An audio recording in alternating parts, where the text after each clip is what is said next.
Hello, everyone. Welcome back to the second episode of our AI education series for activists. I'm joined by Anna Chekhovich, and she's going to tell us about how she uses AI in her activism work. Welcome, Anna. Thank you, Justin. It's a pleasure to be here. Let me first introduce myself. My name is Anna, and I work with the Anti-Corruption Foundation, the leading opposition organization in Russia. I've been working with the ACF for 8 years, and at ACF, I manage finances of the organization. It's been already 8 years that I work as a CFO. I manage finances. I manage Bitcoin donations of the organization. I work with donors. I apply for institutional support and everything that is related with financial reports and budgeting. Awesome. Yeah. For the audience, I'm Justin Moon. I'm an advisor to HRF's AI program, AI for Individual Rights. Okay, let's get going. So, Anna, how do you use ChatGPT in your work? Do you find it useful? Where is it helping you? Yeah, I actually use AI and especially ChatGPT a lot in my work, and as many activists actually do right now, because in my work, when working with finances, quite often I have to generate financial reports, narrative reports, budgets, and also as a nonprofit organization, we apply for institutional financial support quite often. We request funding from big donors, and for that, I have to fill out application forms. And sometimes it takes days or even weeks of my work time because those are very big documents. Sometimes it's 10 or 20 pages where we have to describe our work or our projects. Sometimes it's just faster to create a super prompt with ChatGPT and ask ChatGPT to fill out this form, this request for funding, and it saves my time. And when we receive this financial support, after some time we have to provide financial reports. So I also use ChatGPT for reporting. Chat helps me to create a report, narrative reports, financial reports, based on the information I already provided when applying for this financial support. So it's very efficient, and it's really fast. And I would like to show today how I do it on practice. Awesome. Well, let's teach the audience how to do this. So I'm going to share my screen, and yeah. So Anna shared this application form with me, showing the type of application she has to apply with for her work, right? And so we want to see what a super prompt is like. So we spent a little time crafting one, and I have it here. So I'll just kind of paste it in here. We have an imaginary scenario with an imaginary nonprofit. And Anna, do you just want to walk us through kind of what you put in here in order to fill this out? Yeah, so usually when you request financial support, you decide which project you want funding for. So here we created an imaginary project, and we explained to the ChatGPT the project and its goals, its capacity. And after we send this information to ChatGPT, we will ask the chat to answer the question in the application form.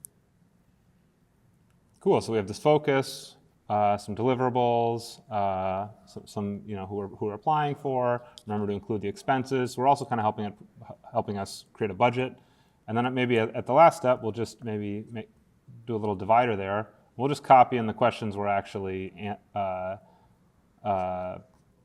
asking for. We'll just copy and paste all these. Boom, and fire away, right? Yeah, you just send it right away, and you wait for the chat to generate answers for the questions. And of course, you check if you are satisfied with the quality of the answers. You don't just copy paste it, you double check everything. And you can ask the chat to polish the answers, to generate new answers. Usually, I don't work with the entire form, I send a question after a question, and I work with them separately. But what we can see right now, the chat generated um, uh, response for the entire form, including budgeting. So Basically, what you do, you copy the answers from the chat, paste them into the form, and it saves hours of your work time. Yeah, and it doesn't have to be the final version, as you said. It can just be a good way to get started, to give you some other ideas. And I think we also talked about how, you can give it more, there's kind of a balance with privacy, right? Sometimes you'll get a slightly better answer if you give it a bunch of information about your organization, but maybe you don't want all of that to be shared with a third party like ChatGPT. So I think one thing that we could do, just to, you taught me a little bit about applying for a grant application. I can maybe teach you a little something about trying to do it with a little bit better privacy. How does that sound? That sounds great because the more information you provide to the chat, the better answers it will give you. So usually I have to provide a lot of sensitive information about our organization, about the budgets, about the donor. And sometimes I prefer not to do that. But if I don't explain to the chat details of our work, then Yeah. the answers wouldn't be good enough. So I would prefer to use tools that are safe enough to send sensitive information about our organization. Great. So I'm just going to copy and paste our query here, and we'll try a few other tools. So the first thing that I just want to preface this with is that all of these AI tools are brand new. It's only a couple years old, and you should just be a little cautious in general. So don't think any specific tool is going to be like a silver bullet. Nothing's going to be perfect, but it can improve your privacy a lot, and oftentimes without having to sacrifice very little. So that's kind of how to think about it. When I'm doing these, sometimes I think about, hey, is the question that I'm asking, would it be okay if it showed up on Twitter or in the newspaper, right? If you stay in that territory where you're asking more general questions without a lot of sensitive information, you're just safer in terms of privacy. But there are some tools that can make it a lot more private. The first one is this application called Olama. It's a desktop app that you can download, and it will actually download an AI model, so the actual AI itself, onto your computer and run it on your computer. And if I weren't recording on a video call right now, I would show you. I'd turn my Wi-Fi off and ask the question. But you can download this and try it yourself. So you get to choose which model it is, and we'll use a very small one. That's generally the smaller models will work on cheaper, less expensive computers, but they're also not quite as smart. But some of the bigger ones are much smarter. So so you can kind of play around with them. So we'll just fire it in here, and we'll see that we'll get a pretty similar experience to ChatGPT. But the really cool thing is that you could use this application, Olama, on a laptop that never touches the internet ever again. And in that situation, you're very, very private. This is probably the most private you can get if you use Olama on a computer that you never attach to the internet ever again. So that's the most extreme example of privacy. The downsides are that unless you have a very, very expensive computer, you'll be a little limited on the models you can use. But for certain things, like let's say just trying to improve the quality of your composition if you're not a native English speaker, just improving your writing, it can probably help a lot. So that's one thing that's very interesting, and it's fun to try. And it gets its privacy from the fact that you never share your data with anybody. Your data stays on your computer. Another option that's really cool is this thing called Maple. Maple is a web app that, think of it like Signal for AI chats, right? Before Signal, when you sent someone a message, there would be some central company that helped get your message, maybe like Gmail, that would send your message to the recipient, and they would see the content of your message. The innovation of encrypted messengers like Signal is that the sender and the recipient of the message would encrypt it to each other so that the company in the middle could not see, right? So in AI, ChatGPT can see every question you ask. The interesting thing about Maple is that Maple cannot see it. They use something called confidential computing so that when I ask this question, it will basically encrypt it, and only the AI program at the very end will see it, and not Maple, the company. So that's really interesting. And one benefit is that, so it already responded. So one benefit is that since this is running in a data center, you can kind of use slightly smarter models than you can with Olama. So that's another very good privacy option. And two more that are very interesting are PPQ and Routster. The unique thing about these projects, they're very similar, is that you basically, they're middlemen. So they basically have an account with Claude, that's one of the big providers, ChatGPT, Grok, all the biggest, the best providers. They have an account and they basically share it with you.